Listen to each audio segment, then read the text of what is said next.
Good evening, ladies and gentlemen, and welcome to the January edition of Trendspotting, our monthly lecture series with Hearth advisors. For those of you who are new, this is a monthly lecture series we started last year in September, and we've had 3 wonderful sessions with them from September to November. There was a gap in December, and we're back in the new year and ready to begin the series again. So, to introduce today's session and a little bit about the panelists, may I please request Mr. Shashank Veera on stage to take over, talk about the series and also today's discussion. Thank you. Thanks, Kanika, and thank you all for coming in here on a cold winter evening. Right?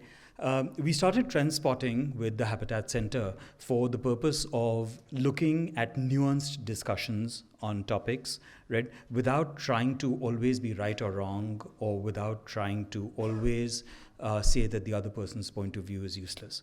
Right? So the idea was to have these gray area discussions, right, and have the gray area discussions on topics that mattered to people. Right? So it's the combination of really important topics, things that matter to people, and not trying to have pat solutions to issues that matter. And that's what we're going to try and do going forward. Right? For this particular edition of Trendspotting, we have a very interesting topic, which is here before you.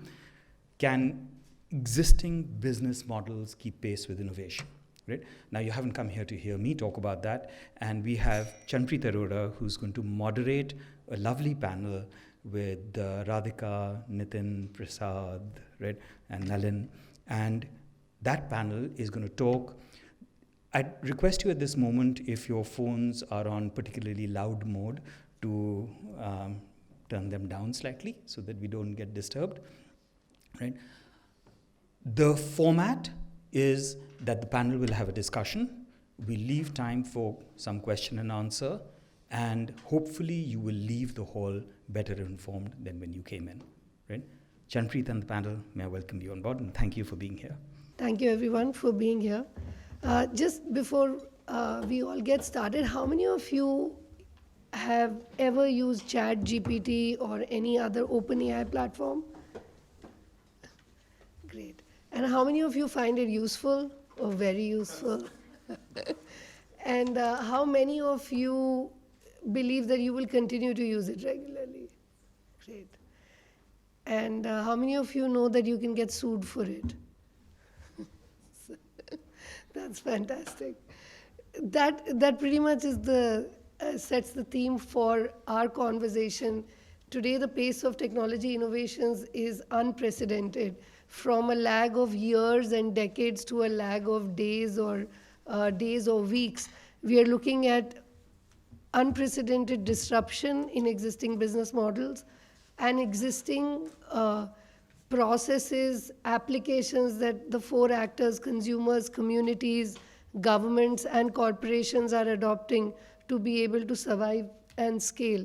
And our intent today is to have a conversation to bring in all 4 actors and different perspectives on how technology innovations, modern innovations, not just technology, modern innovations and partnerships can help us take businesses, governments, and communities forward without getting affected by the disruption, but actually leveraging it for a better future.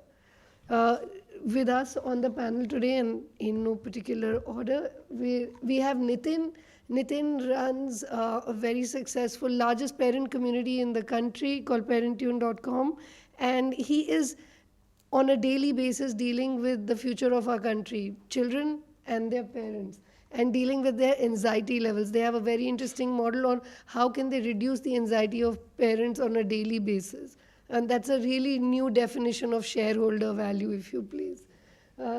Prasad is a renowned marketer, and he has been leading for decades our, if I may say, large corporations and startups into the digital marketing world, hand-holding them to take their business ideas, innovations, and applications directly to consumers. And he plays a very interesting role of how to take their largest investment, which is marketing, on a yearly, monthly basis and try and bridge that gap between the consumers and them. We have Dr. Radhika Khosla here. She is one of the strongest voices in the global climate change impact studies, awareness, helping us understand what role we can play, governments can play, and communities can play in being able to partner with each other and find innovative solutions to overcome the challenges that we are faced with today. And last but not the least, Nalin, very dear friend and one of the most renowned political scientists of our times today. Some of his last books, India's New Decade, the New BJP, have been an example of how the state is leveraging technology and being able to better service its customers, which is the public at large. And what are the learnings that we can have from multilateral agencies, from government, from corporations and consumers? That will be the larger conversation that we'll have. And please feel free to participate in this, because like Shashank said, there are no right answers and we are all here to learn. So let me just start with Nalin.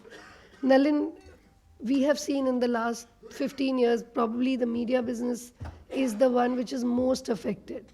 We were a very strong print country, and we have seen the advent of technology, strong adoption, and a plummeting of subscriptions. This has, on the other hand, led to a massive increase in influencer-led marketing, citizen journalism, and so on. Now, with AI coming in, what are you looking at in terms of trends of how communication, journalism will change, and what would be the innovations that are coming through, whether it's from the consumers, state, or the journalist content creators themselves? Thanks very much, Chanpreet, for the very generous introduction, and great to be here. On the thing on AI, I think not just in the media industry, but overall as well, there's been a lot of euphoria around AI, right? And for example, at Money Control, we recently just hosted a global AI summit, and we were very pleasantly surprised by the huge number of people who were putting their money on the ball and the interest in it, right? Because everybody wants to do that, right? And there was, at the same time, very few people really understand or have a sense of. Everybody's trying to figure this out, right? So, for example, the last number I saw, but the last survey I saw, 75% CEOs are not. They're all interested, but nobody quite really knows how it will impact their business. And they know they'll change, but how? On the media side, I think it reflects that. Till about 2-3 years ago, there was, and this is before OpenAI came in, and there was a lot of experiments happening around AI. And when OpenAI came in, everyone got very excited. But I think it's been replaced by a lot of a bit more caution now. For example, you look at the lawsuit by New York Times against OpenAI. You look at the lawsuit by a whole bunch of best-selling authors, including John Grisham and others, and some Pulitzer Prize winners have also now joined that lawsuit. And that's fundamentally because I don't know how many of you saw the piece that Henry Kissinger, before he passed away, he wrote a piece along with Eric Schmidt in was basically arguing. They asked OpenAI soon after it came out to write a piece on Henry Kissinger's foreign policy ideas, and the piece was very good. The problem was when they looked at the piece, and Henry Kissinger said, "Look, I read the piece, and it completely blew my mind because it did what a big scholar would take, would write in this way. The problem is that significant number of references to my pieces were made up by the AI engine. They didn't exist, right? So that immediately tells you the pitfalls of playing with stuff like that.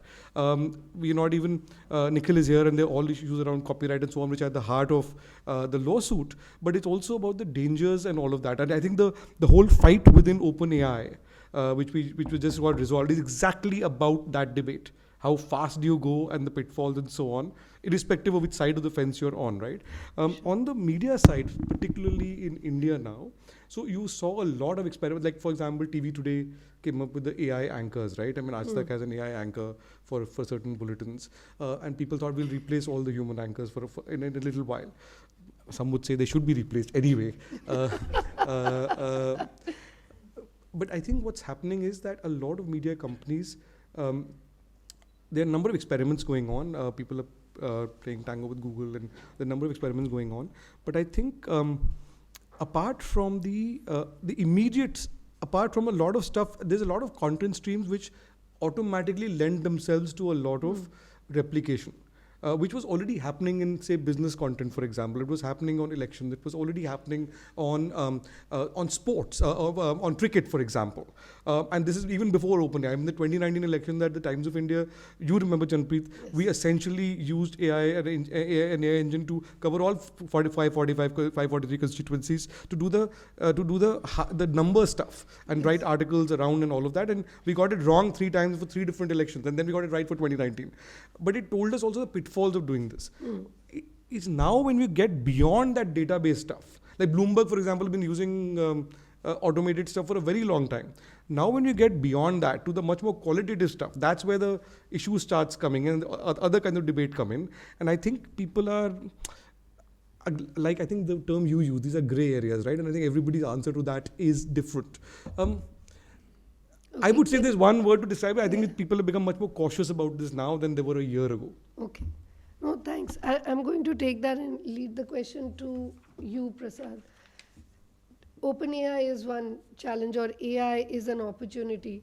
But as a marketer who's seen a lot of new technology innovations come in, see the disruption and been able to A, help entrepreneurs on one side, and B, help large corporations step into the new era, whatever that meant. Like 10 years ago, it may have meant social media. 5 years ago, it meant AI, and now it means OpenAI. What is your view on what is your view on the trends that you're observing in innovation and partnerships? First and foremost, thank you very much for inviting me here. When you were talking about AI, okay, it just took me back to my IT days, okay, early days, wherein artificial intelligence was being looked at a very different way. Okay, it was had just started talking about neural networks, and Chanpreet, what you talk about, the gap between lab to actual in society, a particular technology being used, that gap has reduced a lot. Okay. Yesterday, probably in the evening, something may be happening in the lab, and it's quite sure that today morning it could be everyone using it. Okay, so keep that at one place. From the AI perspective, okay, I also realize, and I'll coming back to the question that you have, but I'm setting up the context on that. All of us have read when we were talking about robotics at that point of time is har dard ki dawa, okay, is that everyone is talking about technology and AI. At that early 90s is the robotics, right? And Isaac Asimov, okay, 3 laws of robotics, okay. Same laws also are very relevant, okay, because what I was saying is that the basics laws of humanity don't change, okay. Now, interestingly, let me talk about marketing, okay, instead of society and things like that, okay. But there are a beautiful interplay between consumers, technology, lawmakers, and corporates, right? And all of them have their own ways of using this, okay, to their benefits, right? But ultimately, I think in marketing, or for that matter, in a long term for a corporate, the topic that you are talking about, innovations and business models, right? The consumer is king, okay? It's a very cliched way of saying it, but ultimately one equation which is very relevant is that the value equation for consumer has to be positive. Only thing which have changed is that the parameters have changed, right? Wherein earlier it could be benefits include features, and that's what it is, and the cost equals price. But now it has gone beyond. It is not just that. Convenience, technology has added it, right? It has got experience, customer experience. Again, technology plays a lot of, it's an enabler. Now societal things, okay, my value system. Will I buy something which is cheaper, more beneficial, okay, but it doesn't fit into my value system. So to answer your question, okay, now brands or corporates have to be very cognizant of this fact. The technology that they use, the business models that they work on, are they actually okay getting that value equation positive? So that's a trend that I see. Okay. And then what happens is that in that whole value equation, it is just impossible for a brand to do everything. So how partners can help to enhance it, and I think probably later on as questions evolve, I can talk more about it. Sure. Thank you. Radhika, I'm going to come to you before we go down the route of technology one more time. You are looking at the world very differently from consumers and corporations and profits, because that is still unfortunately or the reality is that profit is the core metric that we look at in business. How are you looking at trends emerging where, given the problem that we are looking at of climate change, how are partnerships and how are governments at large and communities and corporations coming through and forming partnerships and leveraging technology? Thanks, Chanpreet. So let me just take a step back and provide a little bit of context for climate change, because it's sort of, it hasn't been touched upon our conversation so far, but actually climate change sits on top of every industry, every strand of society, and every kind of decision making that has to happen. So we know that countries have been trying to think about how to address this problem for the last 28 years. We just had the COP in Dubai, and it was the 28th COP. So for the last 30 years or so, we've been stuck in this sort of trilemma, which is to say that we know that global temperatures are rising, they're rising very fast, but we have not been able to work out how we address them by preserving economic productivity, by preserving the global temperature target, and preserving historical responsibility. And in Paris in 2015, there was a breakthrough because the architecture of how we respond to climate change changed. And it changed because the decisions that countries took was to say that, we're just not able to agree who's responsible, how much, who should allocate, who should do how much. We cannot agree on that. At the same time, we're seeing year on year impact after impact after impact. So how about this? How about every country just does what it can? And that is the form that climate action takes now. It's in the form of what is called a nationally determined contribution. India has an NDC, every country has an NDC, pretty much. And the goal is to be able to maintain the rise in mean global temperature to ideally to 1.5 degrees, but definitely not below 2 degrees, right? And this happened in 2015. We've seen in the media, in all kinds of trends, in the corporate world, in civil society, sort of the mainstreaming of climate debate. I don't know if we heard so much about it 10 years ago. In the last 5, 6, 7 years, there's a lot more that we hear. In spite of all that, we're now at almost 1.2 degrees of warming, right? So we're like 1.1 plus warming, and the numbers are that basically we could hit 1.5 degrees of warming anytime between 2030 and 2050, and that's it's in a lot of our lifetimes. Like the shorter end of that stick is the next 7 years. What does that mean, right? What does that mean? What does that mean for innovation, for trends? There's good news and bad news both.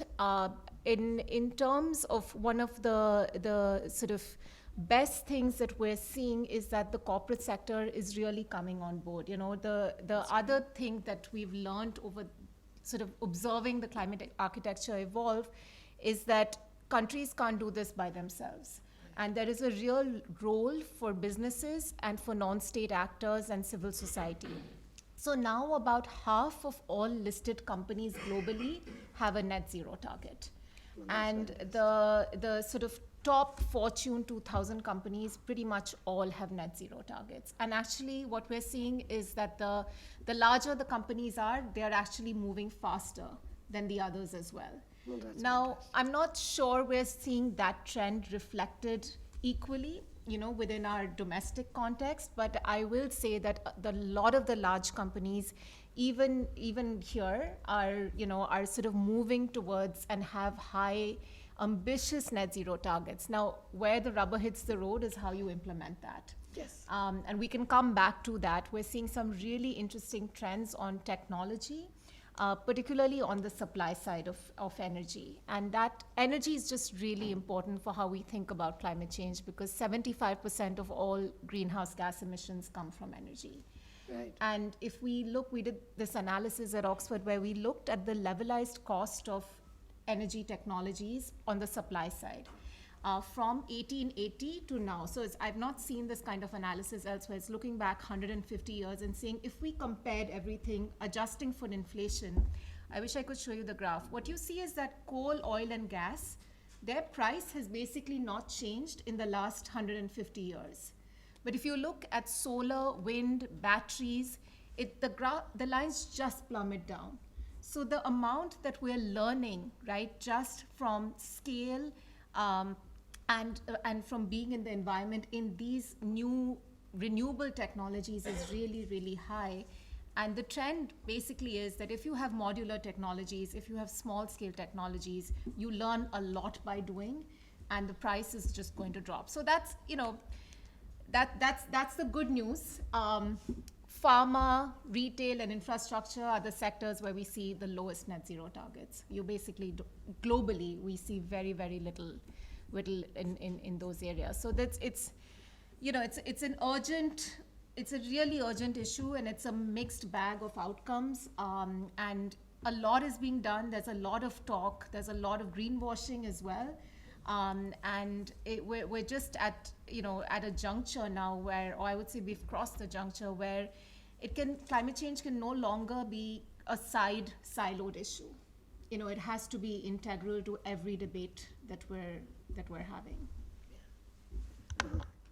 Thank you. That really puts things in perspective. And I think that's a really good cue, Radhika, to talk to Nitin now, because Nitin is the one who's talking to our children every day. Yeah. And it would be great to hear from you, Nitin.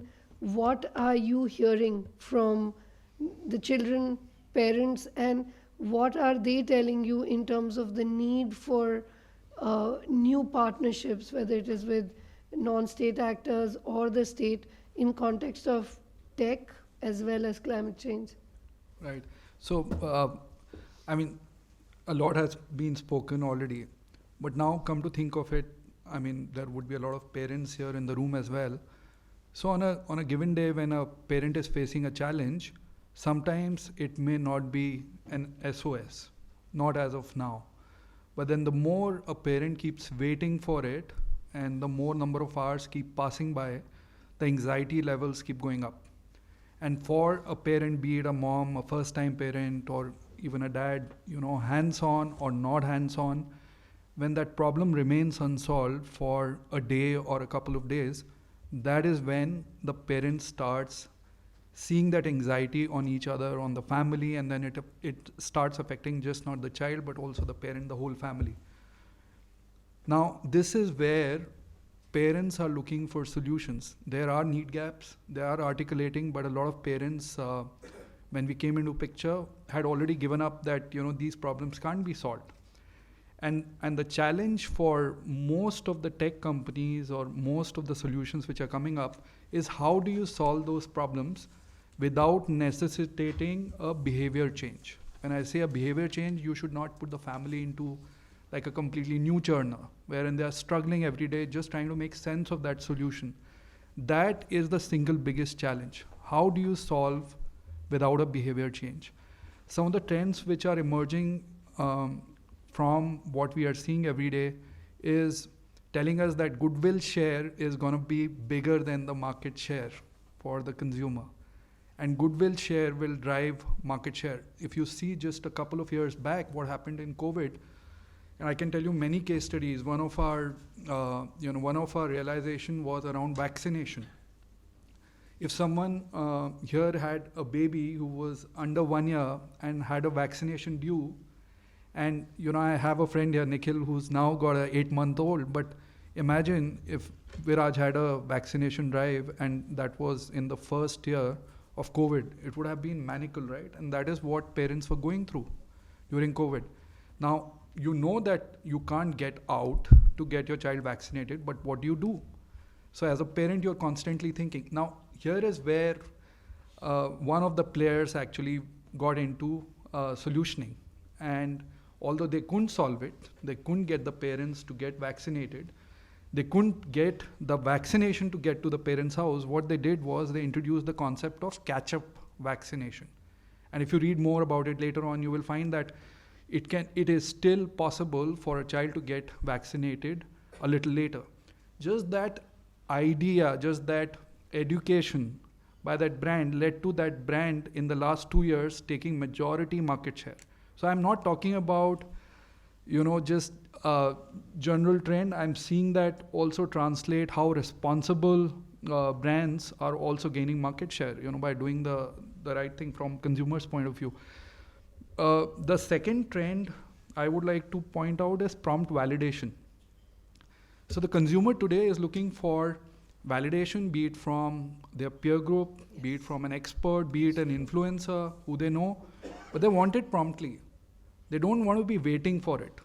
Like you will find on your WhatsApp group, just look at, if you're part of any parents group, then great, I don't need to tell you much, but if you're not part of a parent group, just get onto one and see what happens. Right? A question comes in and then the parent is looking for an answer like yesterday, right? So prompt validation is very important because in their journey, they are really short on time. They struggle day after day to raise a child, and raising a child is very, very tough today, right? So that's second thing which we are noticing. The third is that, we've seen parenting is evolving. Even in family spaces, this entire, interpersonal relationship is evolving. And now from how I grew up, or most of us grew up, it was about, how good is my child, to now parenting is about how is my child good, or what is good in my child. And that is a big, big transition, So these are three, Chandpreet, let me not take much time, and then No, thank you. Thank you for sharing that. Nalin, I'm going to come back to you for a larger view. You've spoken about the trends, but limiting to open AI and AI. I want you to expand a bit on, the innovations are here, the problems are here. The core, as Prasad mentioned when we were catching up before the session started, it's not technology. Technology trends come, there are new technology waves. It's the application and the partnerships that and how they, in his words, improve the quality of life of the end user is fundamentally the main objective of this conversation. From your perspective, what are the key innovations in partnerships that you think are the need of the hour or will come through based on all your research, the work that you're doing? Maybe you could give us some examples of what you're seeing, which could be early trendsetters or what you see coming. So, thanks, Harpreet. So, I think what's happening with digital public infrastructure in India is something we should watch very carefully. If you saw at the G20, If you could speak a little can you hear me? Is that better? Yeah. I think we should watch what India is doing with digital public infrastructure very closely, of the kinds of partnerships which are very different from formal, the kind of partnerships we are talking about, Yes. to how that's being forged. So, for example, if you saw at the G20, the German, there was a lot of public diplomacy being done by a lot of people, including, let's say, the Germans, who had the German foreign minister, buying something with UPI on the phone at the market. The G20 declaration, the Delhi Declaration, had for the first time a big definition of DPI. And that's basically because India's pushed it as a diplomatic priority. Right now, why have we been pushing it as a diplomatic priority, and what does it really mean for the question that you were asking? We've been pushing it essentially because I think the combination of a unique ID system, the cheap mobile phone and cheap data, enabled India to build a DPI architecture on a scale that has never been done before, on this scale. and that is huge across the economic pyramid, right? What does that mean? It means that it allowed, irrespective of politics, and we'll not get into the political part of this at all, but fundamentally what it meant was, with direct benefit transfers, for example, if you look at the numbers, they're staggering. The numbers are that over a 10-year period, you went from government schemes that were part of direct benefit transfers went up by 11x, from 28 to somewhere around 312. The number of people who benefited from it went up by 8x. That went up from somewhere around 10.8 crore beneficiaries to about 92 crore plus, right? And the money that was being spent went up by 110x, from somewhere around 7,500 crores to around 2.55 lakh crores, right? Now, what that meant was that that's had a huge impact on debates around financial inclusion, around gender. I'll give you an example. If you simply see just one second, I'll get this number right. If you, in 10 years ago, financial inclusion, if you saw financial inclusion data in India, it was somewhere around 25-30% of people who were formally part of the banking sector. That's now roughly up to around 80%. Now, a lot of that happened with Jan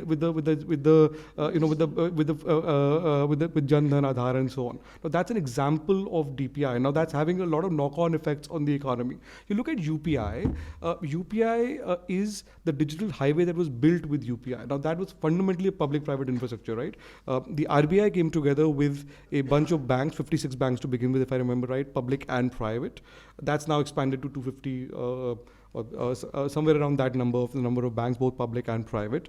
Now, India is now somewhere around 45 to 50% of real-time digital financial transactions globally. Every month you get a new record. Now, it's not about the numbers or record. It really is about the number of people who are now accessing money in a different way on the digital network, which is really enabled through a public policy intervention, right? And by the way, private networks also benefit from it, and so on. So to me, I think this is something on a scale that has never been done anywhere else, and we really should see where this is going. ONDC, we don't really know what's going to happen to that, but that's another example of the next sort of step. No, absolutely, I couldn't agree more. What UPI has done in the last few years for the country and for the unbanked. The unbanked was a problem, the illiteracy was a problem, and how we've been able to bring that together through voice and UPI is fantastic. I'm going to take the next question to Prasad. Prasad, in your view, what kind of partnerships and innovations are going to help large corporations as well as the new innovative companies, the challenges that are going to come through, succeed in the next few years? What kind of partnerships are going to be critical for them to be able to sustain and grow? Let me think, okay? When both of you were talking about I'll take a consumer view more, right, okay? And how a consumer has changed, okay? My 87 years old father, okay, who relied to travel to my sister's place around 20 kilometers by a local Kalipili in Mumbai, right? And suddenly Ola happens, okay? One day he calls that Kalipili guy, he was not available. And then I said, can I book? I'm talking about 8 to 9 years back. And since then, he has moved to completely Uber and Ola. He'll say, I'm just taking a name, I hope it is okay. Any one of the brands, all those, okay, app-based systems, right? COVID happened, right? And from a physical money, he moved to the UPI-based transactions, right? A mobile happened, and his news consumption has gone into a mobile one, right? There's no TV at our home, okay? Now just see how, if you see all these things, okay, the amount of integration from the partnership which has happened, okay, from the state to corporates to technology, innumerable, okay? If I start digging into it, it's a lot of stuff, right? So I think that's the power of, how the partnerships across tech and different people can come together, right? Now, in my space, one example which I can give it to you is that when you introduced me from the digital perspective, right? Okay, but digital is an enabler. I keep saying it, right? Okay, it says many a times, many corporates that I interact with, they think it's a channel. Okay, it's an enabler more. Okay, I'll give you an example, right? Wherein when COVID happened, we were working with one of the largest consumer durable company with a huge amount of sales force on street. Okay, they used to go to home of people, right? Largest one. Okay, and it's all gone, right? And what we were telling them to change with the innovations, okay, they were forced to do it in 6 months, rather 3 months, right? And the way they mapped the consumer journeys and actually made sure that, for example, I'm quite sure many of you, when you go to any one of those to buy a consumer durable product, or that for that matter mobile or anything, right?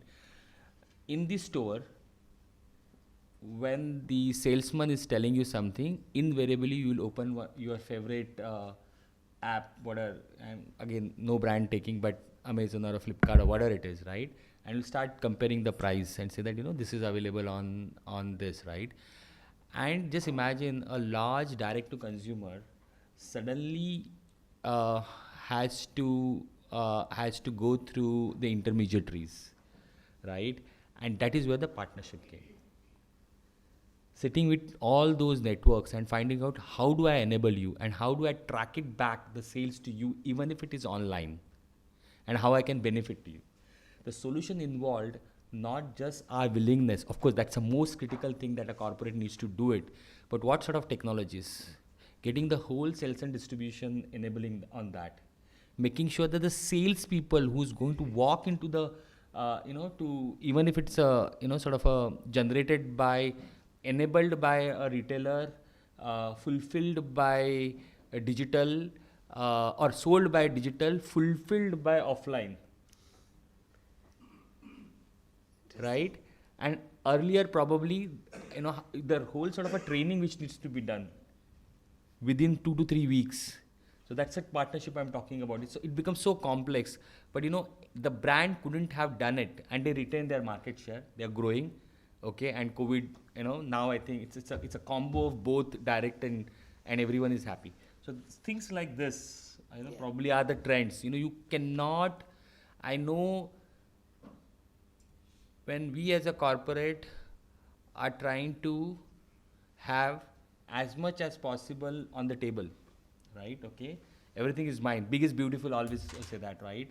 But the beauty is going to be, it's not possible. The day I think corporates understand that, it has to be the whole consumer can only be satisfied with many players coming together is the game, and technology is an enabler. I hope I answered your question, Yes. mota mota. I have a follow-up question, just a small one. One of the fundamental issues in large corporations, including the big tech, has been our walled gardens of data, our lack of transparency. How do you solve for it? Because the example you just gave requires so much collaboration. How do you, as an influencer, you're a very important agent of influence across the value chain. What is your learning? How do you make it happen? I mean, it may not work every time. So, before a marketeer, okay, I'm a consumer, okay, and data privacy is very important, right? I have to say Yes. that, right? Yes. When we're talking about walled garden and when corporates start talking about it, okay, it has got both good and bad things, okay? Why do you don't, I'm not in favor of walled gardens and not opposite also. But why are we asking that, okay? What's the benefit for the consumer is the question. If you flip that question, is it for me to go after that consumer again and again? Or is it something which is beneficial to consumer, to make his consumer journeys frictionless? If you answer that question, then probably walled gardens wouldn't matter. I'll give an example, okay? One of the largest life insurance company, more than 10 million, it's a traditional company, okay? They have a database of that, and it's a very valid one, okay? Because, it's nothing, it's a valid, they have to. So the thing is, one of saying is that going to the wall garden and asking them everything possible of, what clicks that they make, where did they, all that stuff, right? Is the way you want to look into it. But if you just flip it and say that, why do you want data? For what? To get that great benefit, that value equation that I talk about. If you answer that, okay, then the way you will look at the data is very important. So what we did is that we triangulated the data, okay, and we actually ran through Sabdat Kidava, MI, the artificial intelligence, but we did that, right? Okay, we could understand there are 39 different cohorts. Okay, what it means is that traditionally as a marketer, I was taught that, you can understand the consumer by demographics, generally psychographics, okay? He is at this age, the probability of buying that is higher than this and that, right? But when you actually run that data, okay, you could find out there are 39 different parameters triangulated. There are 4 distinct cohorts, and they were not at all related to the age. Goosebump moments, right? The way you look at the data, okay, is very different. To answer your question, wall gardens, okay, is something which corporates, I don't know how many of you know about it, but you know what, the big tech companies don't share data, okay, as simple as that, and that's what people call it. And who is fighting is that other big tech company, okay, to say that share the data, okay, and brands are asking for it because they can get a return on investment. Where is climate change? Where is consumer? But when you look into it, then from the consumer perspective, it is not relevant.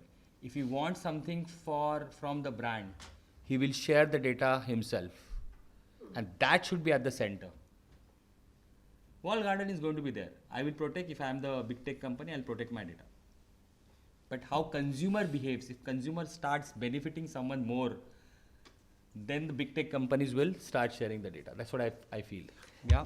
Yeah, Nitin has never shared his data. Is that a big issue with that? Yeah. Talk about that separately. I'm going to take this question. Thank you, Prasad. I'm going to take this question back to you. It's not working. I'm just going to bring this question back to you, Radhika.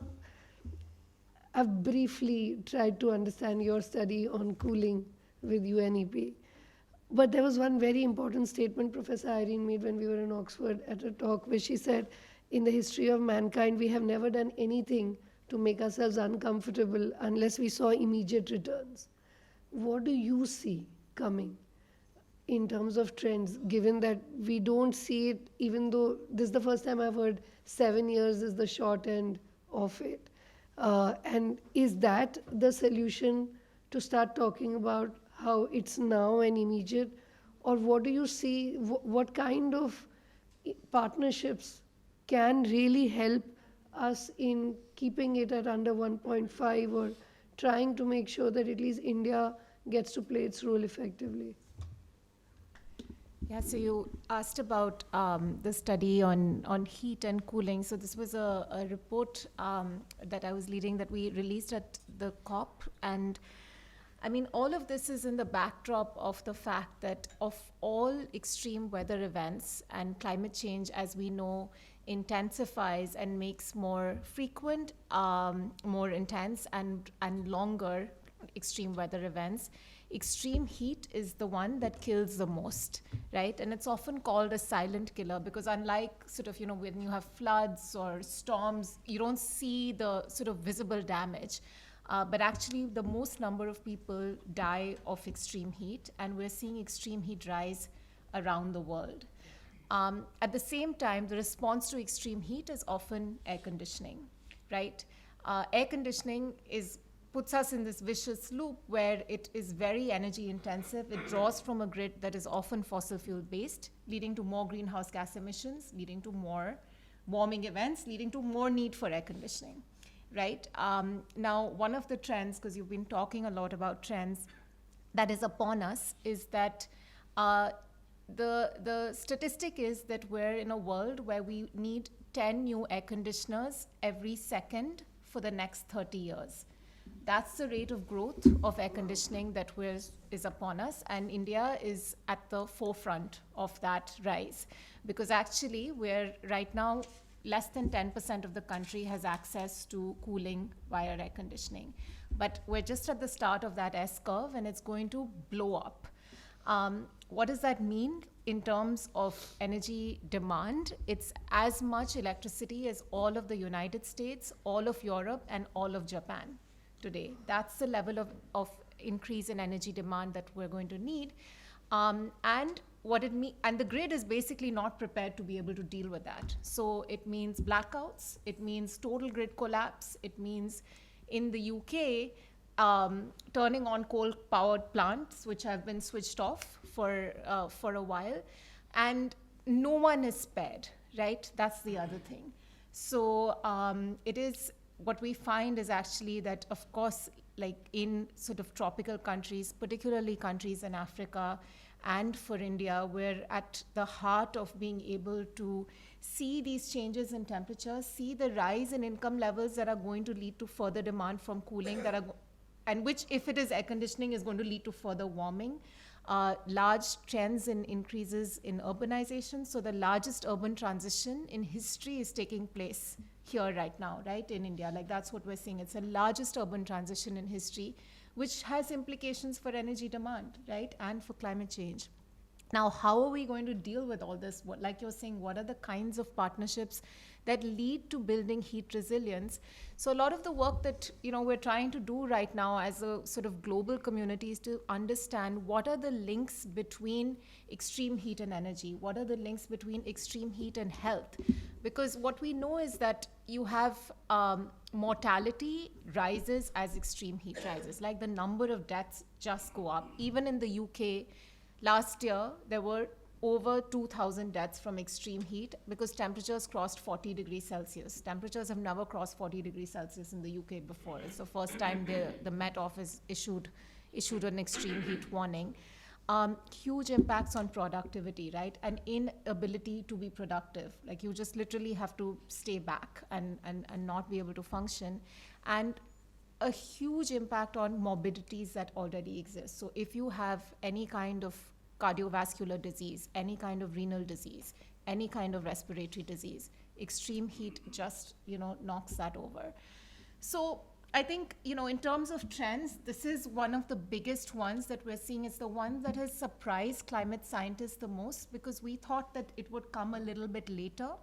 But in the way that the world is warming and the way in which we're seeing rises in temperatures locally and globally, this is completely upon us, right? Like, last year in March, here we in India had the hottest March in 122 years. 2023 was the hottest year the earth has ever seen. Month on month, we broke records. So I think it's, all of this is just to say that we have to be able to learn how to respond. We have to be able to learn how to respond in a manner that is sustainable and doesn't kill the planet, but also protects our own sort of health and productivity and, the ability to be able to maintain quality of life. Yeah. Now, how can we do that? I'm happy to talk about that at length. Maybe we'll come back to that question. But I just want to sort of, make sure that this point comes through, that this is, especially because all of us are so accustomed to heat, we think it's all right. But I don't think we are recognizing the way in which it is intensifying, and the duration and the frequency with which that's happening, and the impact that's having on the economy, on individuals, and on the grid. Yeah, no, thank you. And I think Nitin's entire existence and communication with parents and children would tell you that they do recognize it. And they feel the experience with the disruption we see in just our ability to impart education is just become so severe in the last 2 years alone. It'd be great to hear from you, Nitin. What do you see as the key role of innovation and partnerships for all service brands or consumer brands that are talking to consumers and are taking the are actually the last mile of creating solutions for consumers in their ever-changing lifestyles and their issues. Right. Uh, and also, if I may just add a couple of things on what was being spoken. So I feel, in terms of partnerships which are driven from a macro large event seem to be more sustainable. And even if they have started with a disruptive innovation, sustained innovation becomes possible because everyone's, bigger interest lies in them. So I feel we will see more and more such partnerships coming in from macro-induced Sorry, events. can you give an example? Example is COVID. Like the biggest example is COVID. Another example is UPI, Aadhaar. Yeah. People left very high-paying jobs. 100 volunteers from some of the best universities globally came to India and worked with Nandan Nilekani and his team because they wanted to be part of something which was bigger, which would change complete future for India. And that to me is a macro or a larger, where. So I think that will happen more and more because the world needs more good. And like what Radhika is talking about, climate change and things like climate change can't wait anymore because we won't have anything to wait for, right? So I think that will transform. Coming back to what are services, brands experiencing and what are those things, right? What do they want to keep in mind? So from a consumer point of view, if you look at the consumer now is much more, I would say, started being cynical 15 years, 20 years, 10 years. And you could see that when you did consumer insights and research, which was my previous avatar. But now if you see, the consumer is really, really pragmatic. They're practical. They don't want to waste time. And the current consumer is a seeker, a researcher. She takes out time from a very, very tough day to research her travel plan, to research what is the next thing she wants to bring in her house. He would research to find out what is the next vacation he is going to spend on. What is he going to spend time with his family on? So people are taking out time. They are short on time, but they are taking out time on researching. These are completely new journeys. Brands need to understand and acknowledge, first of all, that they don't understand these journeys because they are evolving every day. So they need to understand these journeys which consumers are on. And then the second big challenge, if they understand it, then they need to know when to come in front of the consumer. They need to be part of the journey. So it can't be that, just to give an example, if a child nutrition brand keeps talking about, okay, how my product is really great and all of that, maybe it worked 10 years back, but now no, it won't. So when you're talking to the consumer, you need to understand that the key challenge for the consumer in their journey is to feed the child. The child is a fussy eater. The child doesn't try anything new. And the consumer's biggest problem is what will happen? Will my child get stunted if the child is not having milk? Now, can you be part of that solutioning? So you need to figure out when and with what solution can you help the consumer in. So you are no more going to just be a provider. You have to be part of the ecosystem, part of the solutioning, right? That's the second. And the third thing is, if you're going to build these solutions, how do you do that in a meaningful and a responsible manner? So if you're going to package everything in a plastic pack, it's the same consumer who has taken time and researched and is going to trash you even before looking at anything else. Saying that, okay, there you go, you will not leave anything for my child. What will my child live in future? You're degrading and the child in the house, by the way, I was talking to Radhika earlier. The child in the house is very well aware about environment. The current generation is much, much more educated about environment and climate change. The challenge for us, for example, is, which I was sharing with Radhika, is how do we educate parents to talk in the same vocabulary as a child about the environment and the climate change? When the preschooler comes home and says, okay, I want 3 dustbins in my house, the first reaction of the parent is, what? 3 dustbins? You have 1 dustbin in the house, why do you need 3? So we need to bridge those kind of things. So this is the challenge where the brands need to understand and then get going and solve this. And they need to be part of the journey of the consumer. They just can't be, operating from from my product, this benefit, that benefit. They need to be part of solutioning. Right. Well, thank you.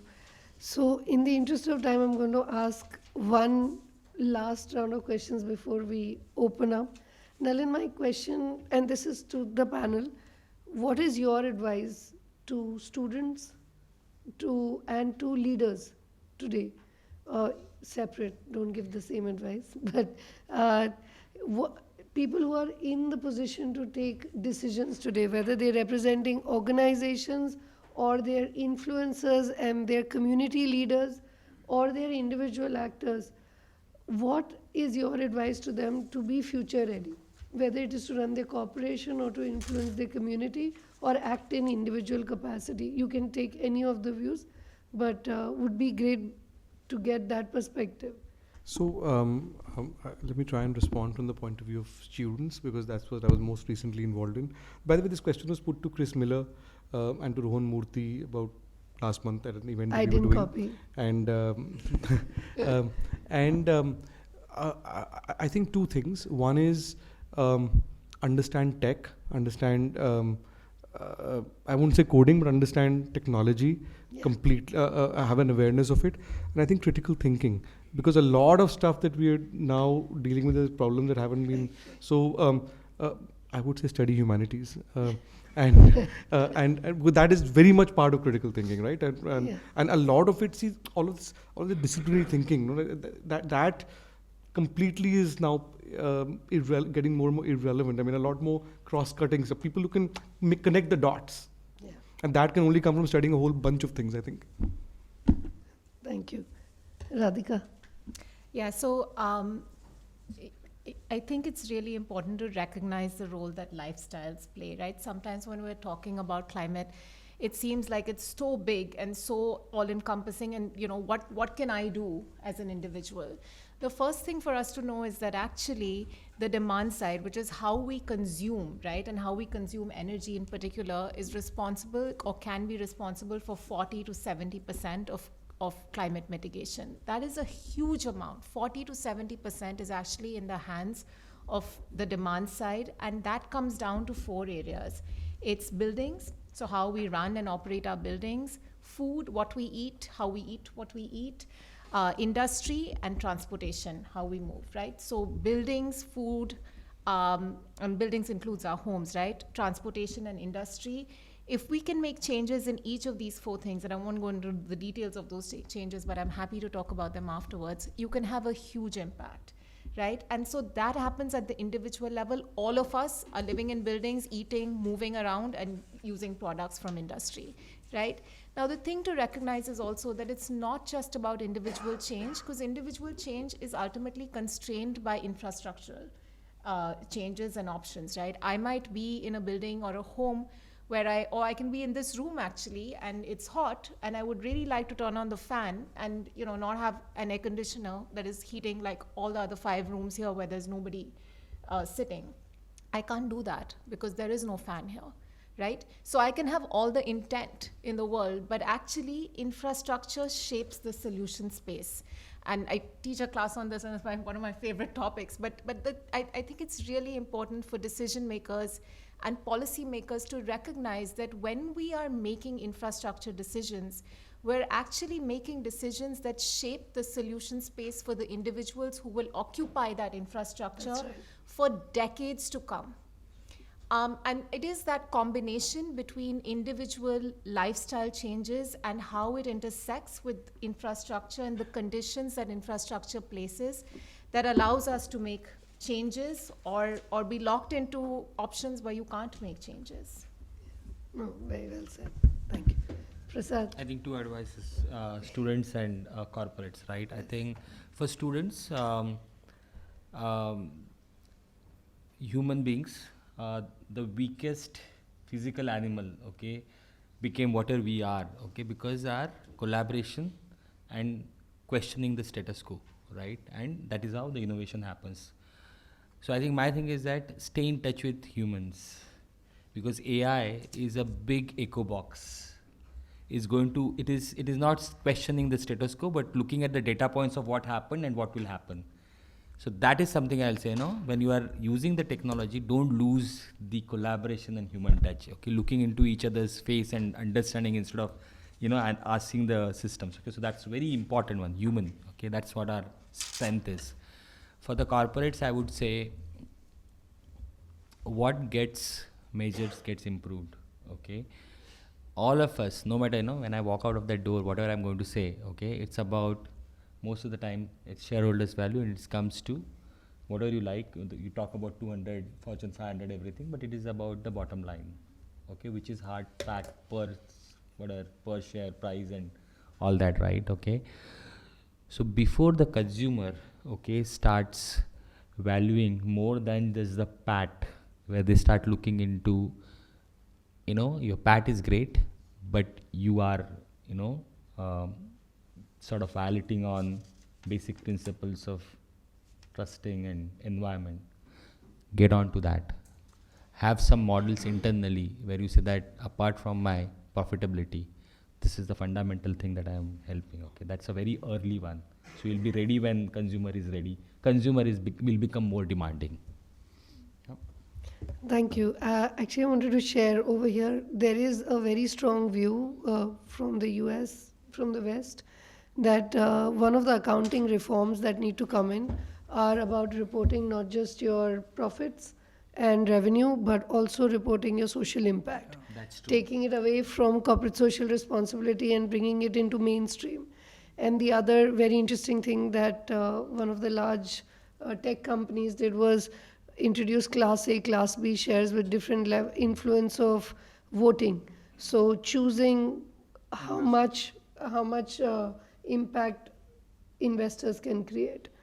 And third is choosing good investors. That is always in your hand, and that's a very important message to entrepreneurs who are looking at investments. And I know a lot of them who are choosing people and intent before they choose money. So on that note, Nitin, please, what is your advice to corporate, state actors, and students? Right. So, so one is, do come to my class. I'm just kidding. So I think, one is understand and acknowledge various journeys, and various consumers are on various journeys, and brands need to do that.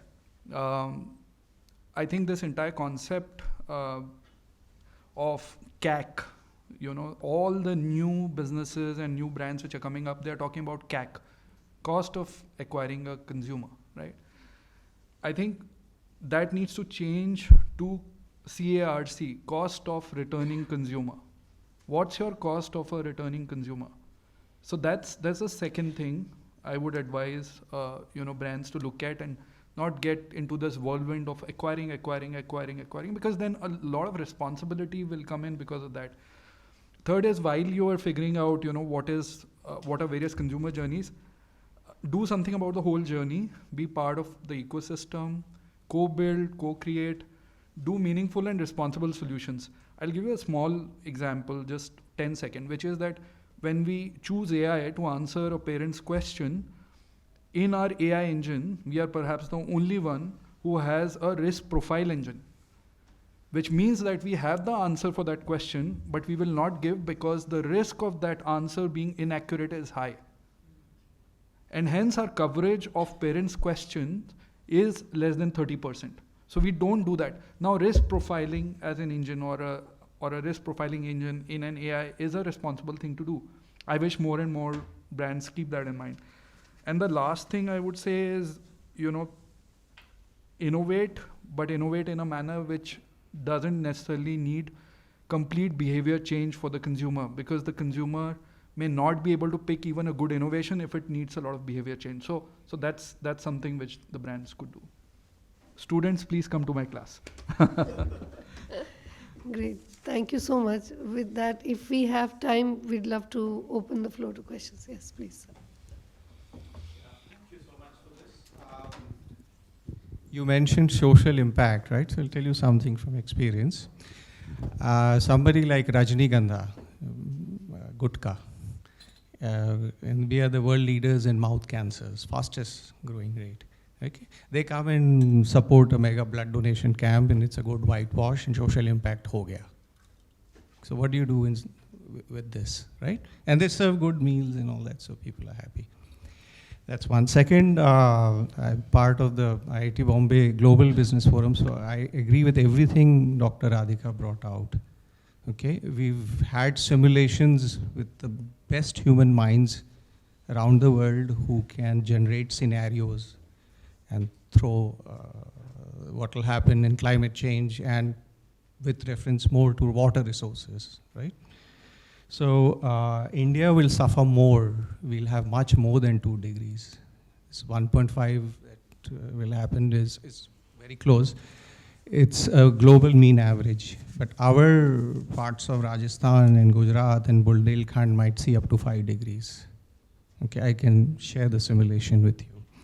Okay, and for this high consumeristic society that all the innovation has brought about and the outreach, we'll need about 7 planets to serve ourselves. So I think if you can bring in something like individual accountability of carbon and water footprints, okay, to feed into the objectives of actually addressing mitigation. And third, from an Indian perspective, you mentioned energy. Yes, absolutely right.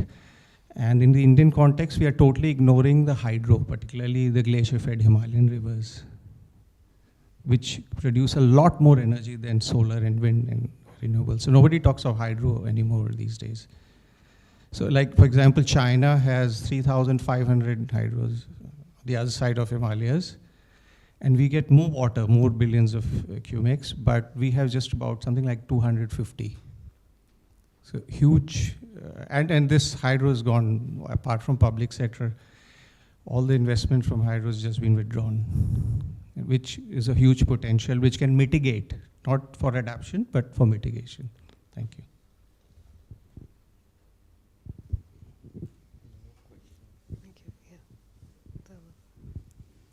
Hi. Thank you, Ms. Arora, panelists, Shashank, for a very interesting discussion, a lot of learning. I just have a spin on the topic, which is, how can existing business leaders keep pace with innovation? And the reason I say that is because for any business model to be successful, you need well-trained practitioners of innovation, of technology or what have you, right from children or parents with anxiety about what is my child going to do, to marketers, senior leader chief marketing officers in large organizations who have who have to battle with the changes.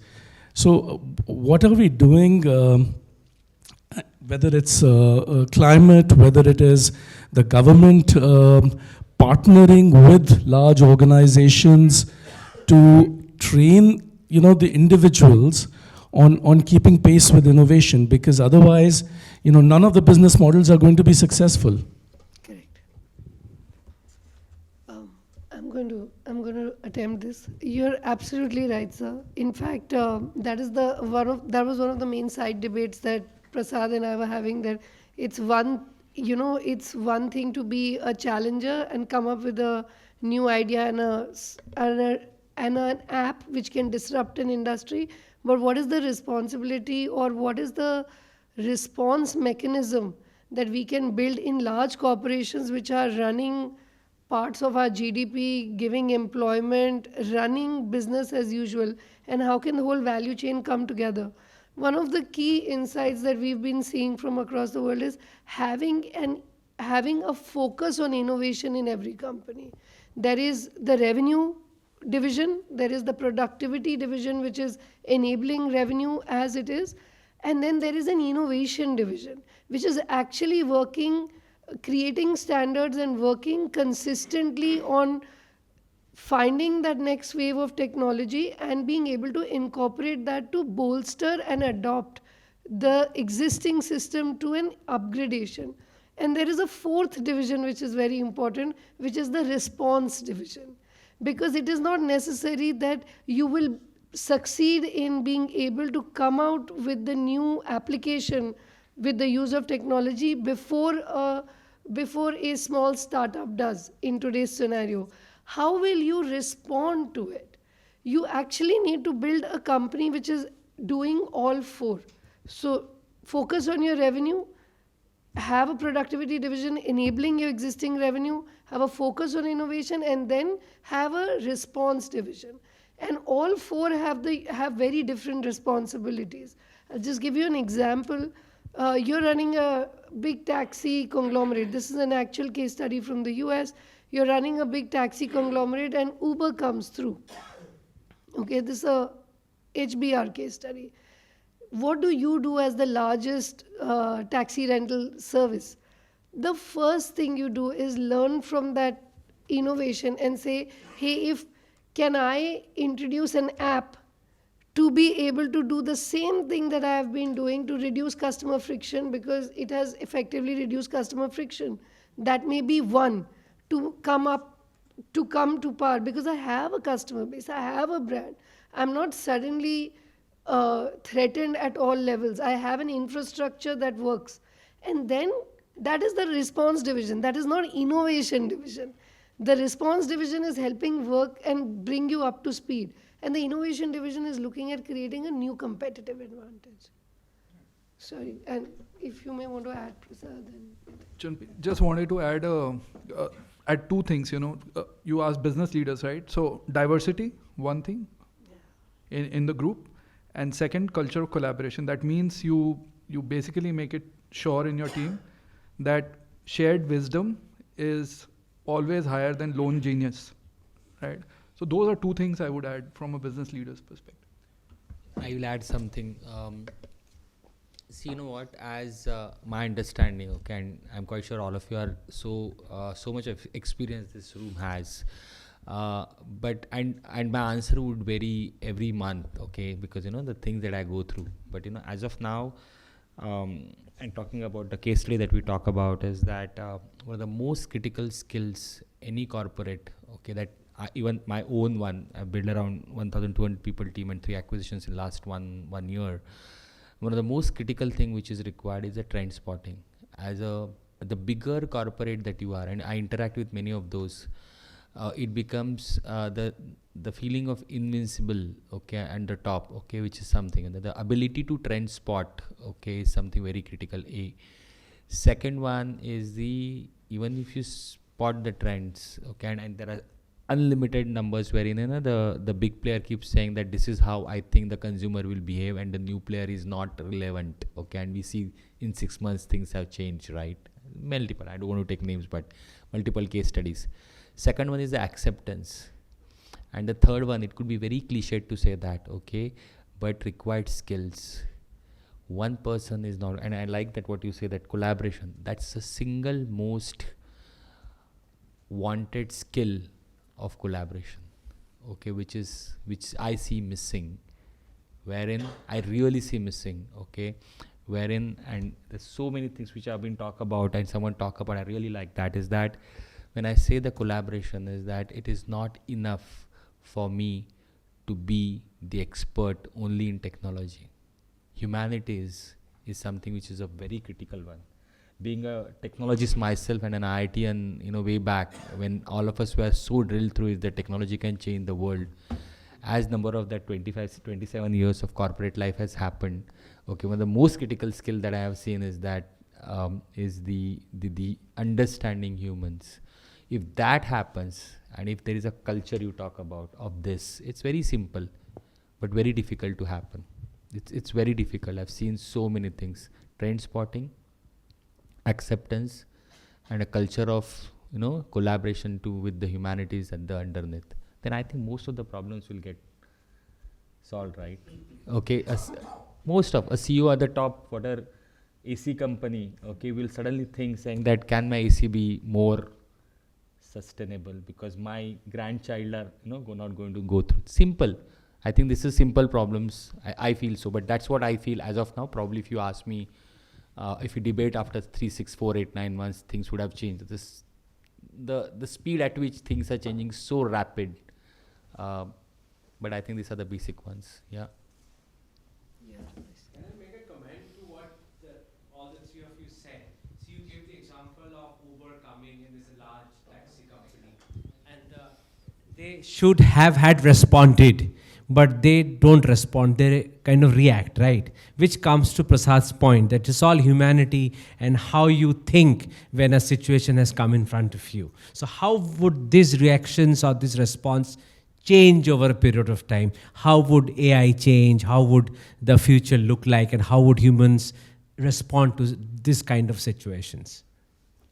See, from the taxi company, I know one of the example wherein I'm not going to take the name, okay, but the person said that Indians like to talk, okay, so Uber won't work in India,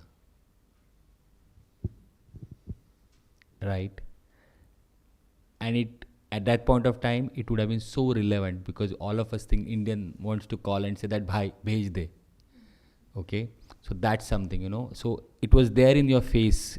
Okay, yeah, something is happening in Uber before Uber came to India. So that's something that which happens. Second about is AI is again an enabler, I would say, right? Okay, how would that change? I don't know, but AI, I don't know. I'm saying this coming from a technology background, but it is an echo box, right? It will keep on telling you what has happened previously, but innovations don't happen that way. One amongst us thinks that this is not going to be the way it is. So it is anti-AI which is going to create innovation. AI is going to just echo it. I feel so. I may be wrong. Again, this is my view. As you said, it's grey, right? Please. So,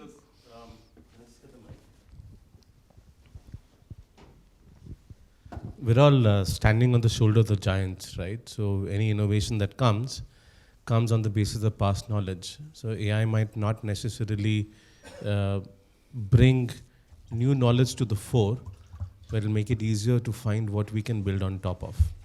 So we've been, and just to add to what Nalin said right in the beginning, we've been deploying AI tools in my media company for the last 3-4 months now. And I spend personally about 12 hours a week playing around with bots, trying to build new things to increase our efficiency.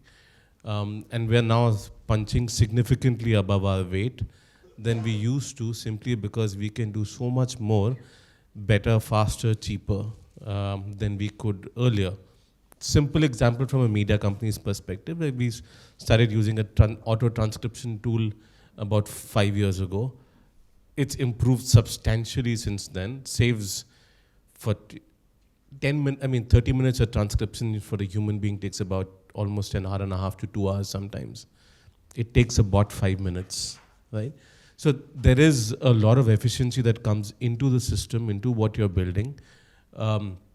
The other thing that you have to look at from a business trends perspective is the introduction of AI agents, which don't just do text and creation of text, but also connect one system to another, to basically from end to end complete the task that you've given it to that. It may not be perfect, may not be efficient, as Naren mentioned initially.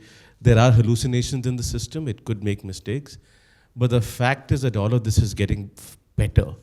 And we're seeing it in our editorial work, Naren. We're seeing the outputs with 0 hallucinations now, and sometimes we just generate more versions of something to figure out what we want to pick.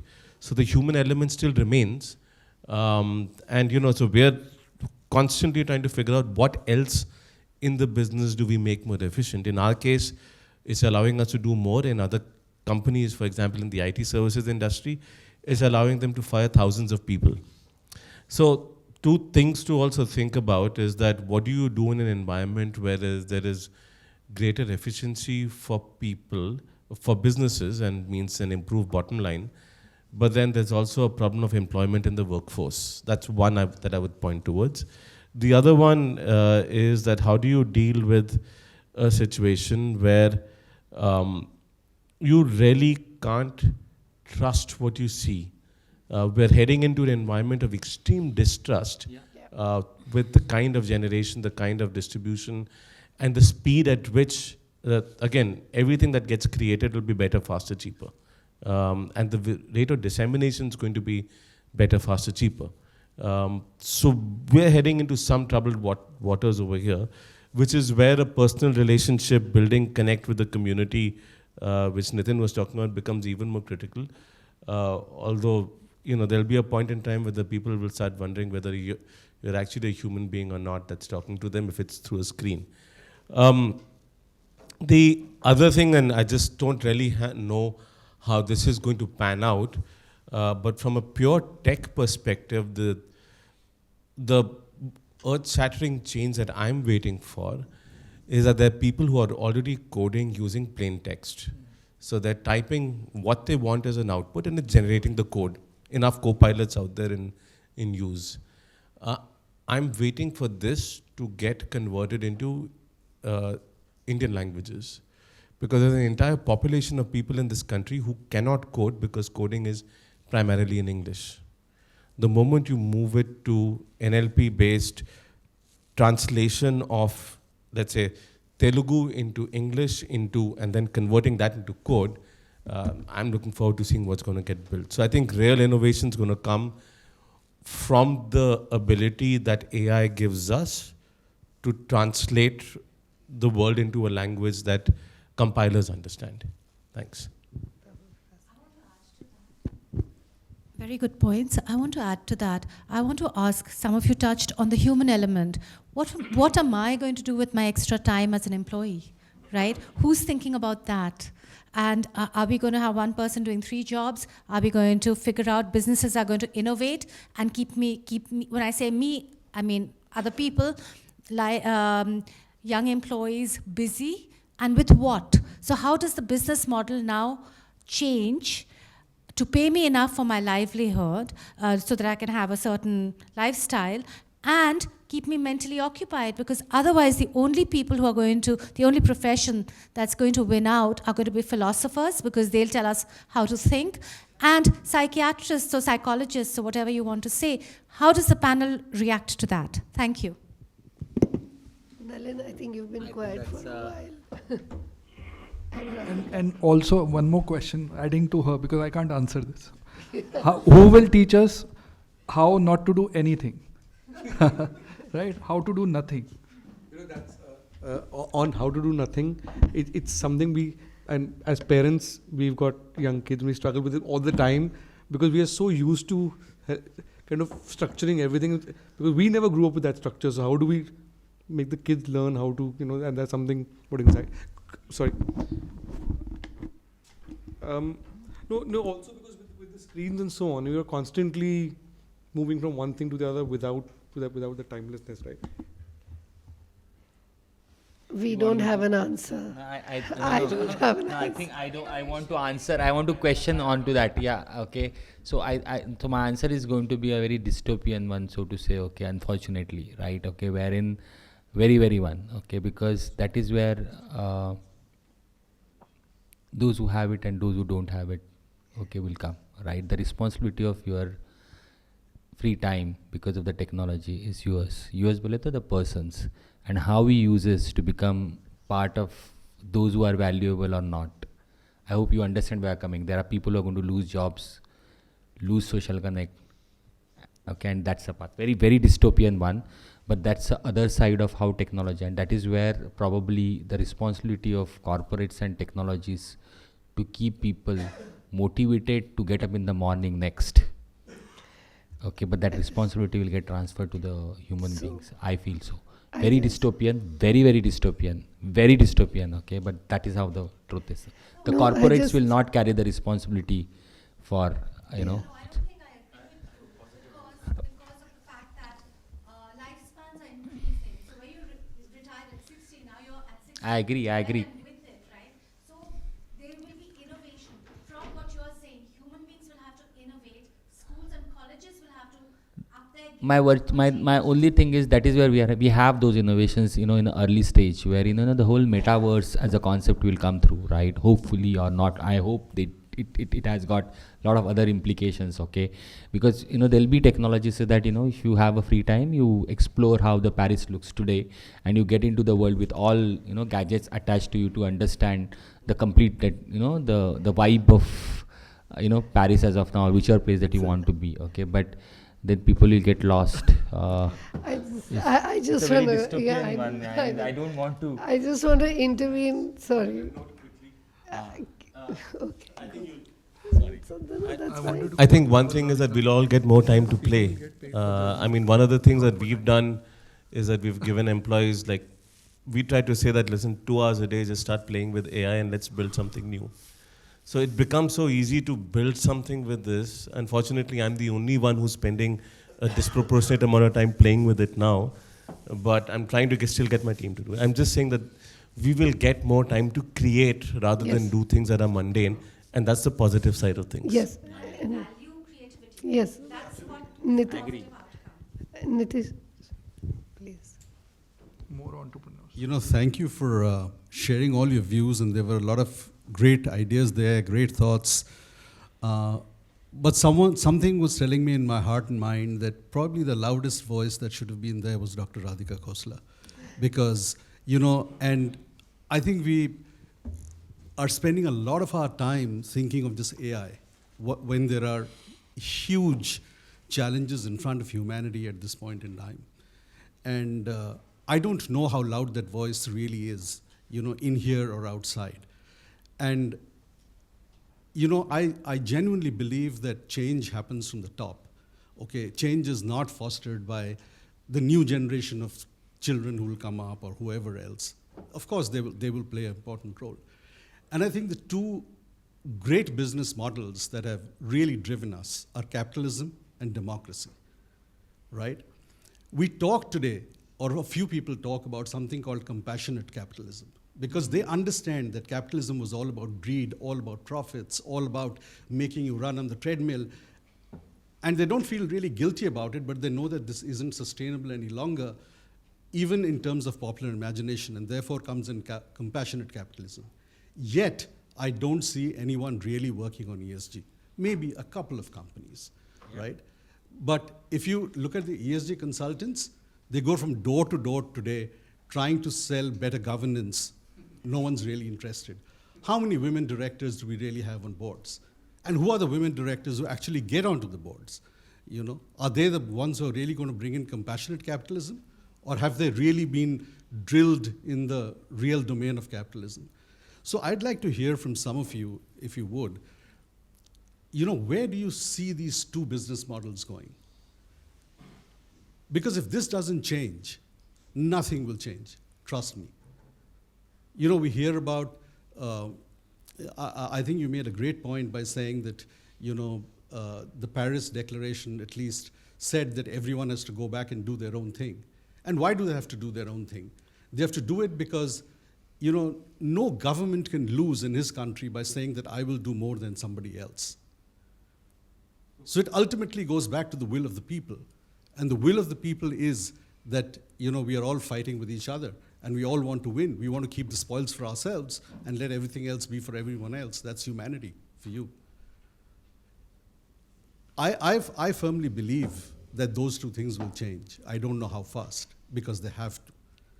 And the lady just asked a question, a very relevant question, that what will people do? Maybe there will come a day when, to make energy, all that we have to do is all of us have to get up in the morning, go out somewhere, pedal, so that we get some energy out from some source instead of getting heat, right? So 2 hours of pedaling should be compulsory, but that's not going to happen in a democracy.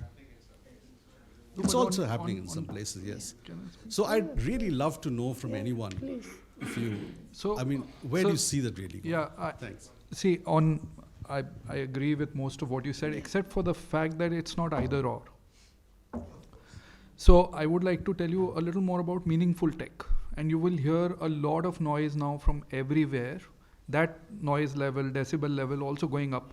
Like, for example, Parentune should have been wiped out long time back because it didn't make financial sense in the beginning, because we were trying to solve a real world issue and we didn't have any revenues. But the fact that now I'm sitting here, we are in year 10, and I'm not cynical, tells you that something is possible, which is meaningful, responsible, and things like that. And you will hear meaningful tech just from 2 years back. Look at what happened in COVID and how tech and health came together. Hospitals and all these tech players came together and saved lives. Right? People were trying to save lives remotely. Look at how tech came into that. So AI may be a buzzword, right? But it's not either or. I think climate change definitely is the biggest problem to solve. AI is not the problem. Is only thing I would say. Yeah, so AI is not the problem. Opportunities of AI Yeah. are huge. Yeah. And as I think Prasad rightly put it, as Right. long as we understand that that's not the creative part of it, that's Right. possibly just the artisan who can.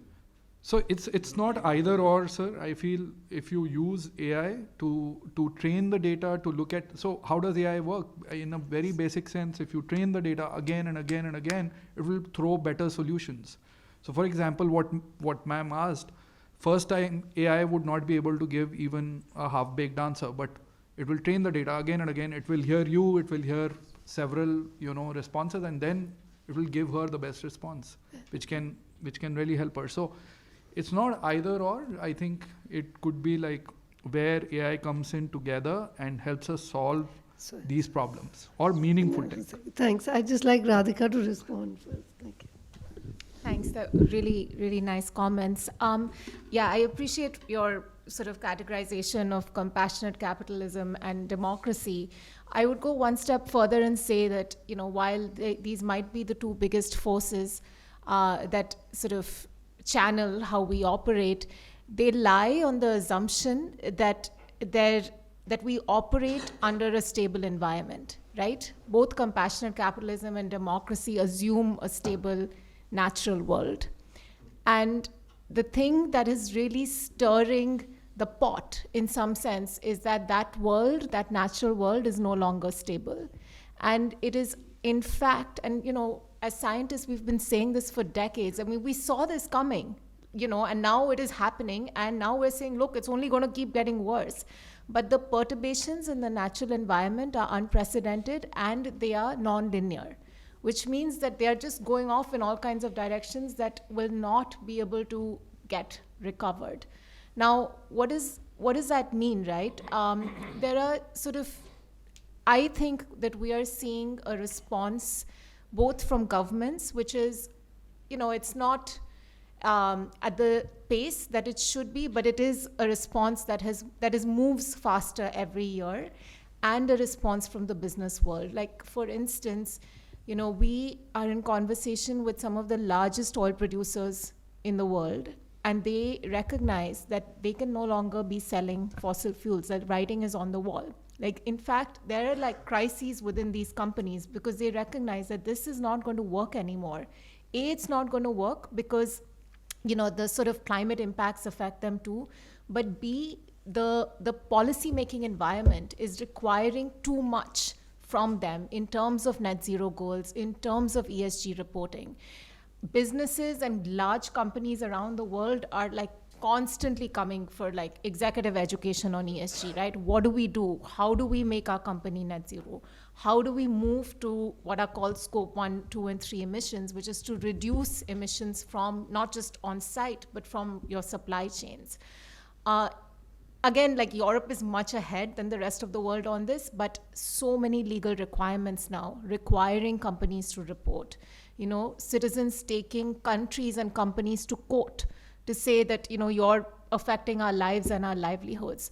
So I think that there's definitely change happening. The issue is that, is it going to be fast enough or not fast enough? And I think the issue for us here, and this to me is the biggest challenge, is that for us, climate change is just one of many different multiple priorities, right? Like we care about providing housing, providing livelihoods, providing like urbanization, providing crime relief, fixing local air pollution. There are so many different things, on the agenda that climate change just seems like a luxury, And the truth is it's not, because it's a multiple stressor, it acts on everything. But somehow it's, culturally, I think we're not in a place where we have, even though we have a history of so much sort of, of being integrated with the environment, somehow the environment is seen as separate from us. And we see this in the US all the time, right? In the US, where like they're still having this conversation about whether climate change is real or man-made, or thankfully we're not having that debate here, but we're not recognizing the urgency and the cost that it's going to have. And ultimately, how will the needle change? It'll change because the burden and the cost of climate impacts will become so high that there'll be no option but to deal with it. It's just really unfortunate that we're willing to bear those costs as opposed to see the writing on the wall and actually make proactive changes. And just one other sort of response to your question about, like, what would you do with free time? You go to higher order functioning. That's what you do, right? I mean, that's the purpose of being a human being. Or light note, you can go to Italy. They're the only ones who have a phrase called dolce far niente, the art of doing nothing. So one appeal to all the influencers in this room, if this ESG can be ESGE, the last T for ethics.